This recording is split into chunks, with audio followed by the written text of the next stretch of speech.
Chaque jour, Charles et Carole vous présentent la leçon de l'école du sabbat.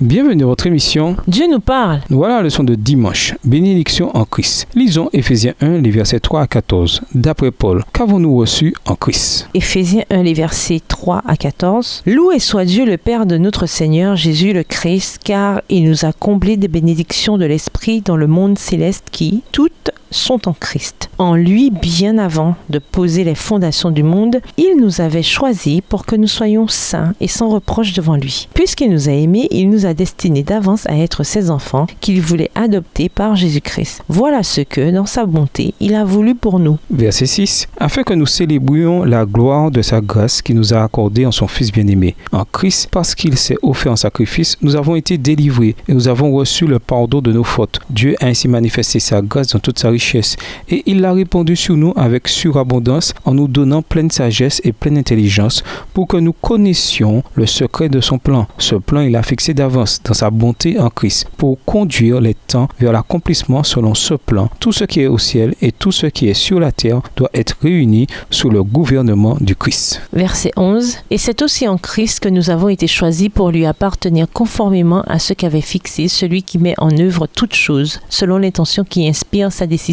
Ainsi, nous avons été destinés d'avance à célébrer sa gloire, nous qui, les tout premiers, avons placé notre espérance dans le Messie. Et en Christ, vous aussi, vous avez entendu le message de vérité, cet évangile qui vous apportait le salut. Oui, c'est aussi en Christ que vous avez cru. Vous avez obtenu de Dieu l'Esprit Saint qu'il avait promis et par lequel il vous a marqué de son sceau pour lui appartenir. C'est cet esprit qui constitue la compte de notre héritage en attendant la délivrance du peuple que Dieu s'est acquis. Ainsi, tout aboutit à célébrer sa gloire. Les disciples de Jésus ont beaucoup de raisons de louer Dieu. En Christ, Dieu a choisi de nous adopter en tant que fils et filles pour le représenter auprès du monde. Paul emploie de nombreuses images pour décrire notre nouvelle relation avec Dieu en Christ. Parmi ces images, l'image de l'adoption répond au thème de cette leçon, l'unité. En Christ, nous avons été adoptés et nous appartenons à la famille de Dieu. Cette image familiale est également une référence à l'alliance que Dieu conclut avec les enfants d'Israël. Dans le contexte de l'épître de Paul, les non-juifs qui acceptent Jésus comme Messie sont également enfants de Dieu, héritiers des promesses faites à Israël. Romains 8, verset 17, Galates 4, verset 7. Le bénéfice de cette relation avec Christ, être en Christ, est fondamental pour toute unité chrétienne. Ce passage nous dit également que Dieu a toujours eu la volonté de réunir toute l'humanité en Christ. Et, dans la famille de Dieu, connaître Jésus ne nous confère pas de statut particulier. Nous sommes tous enfants de Dieu, aimés et chéris de la même manière. Certains sont perplexes quand, dans ce passage, il est question de prédestination. Éphésiens 1, les versets 5 et 11. La promesse qui veut que Dieu nous ait choisis pour être sauvés semble impliquer que Dieu en a choisi certains pour être perdus. Mais ce n'est pas ce que la Bible enseigne. Dieu a en effet préparé le plan du salut avant la fondation du monde afin que tous puissent être sauvés. Car Dieu a tant aimé le monde qu'il a donné son Fils unique pour que quiconque croit en lui ait la vie éternelle. Jean 3, le verset 16. Voir également 1 Timothée 2, le verset 6 et 2 Pierre 3, le verset 9. Dieu sait d'avance qui va accepter son offre de salut, mais ce n'est pas la même chose que de prédéterminer une décision. Le salut est offert à toute l'humanité à cause de ce que Christ a fait pour nous. La question est, comment répondons-nous à cette offre?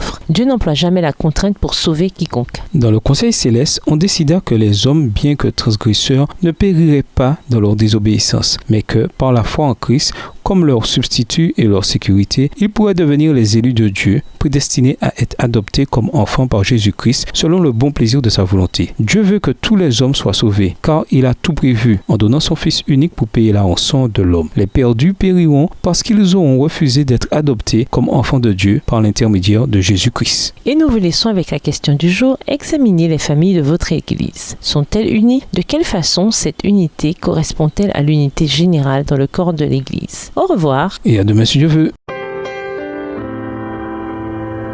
Dieu nous parle.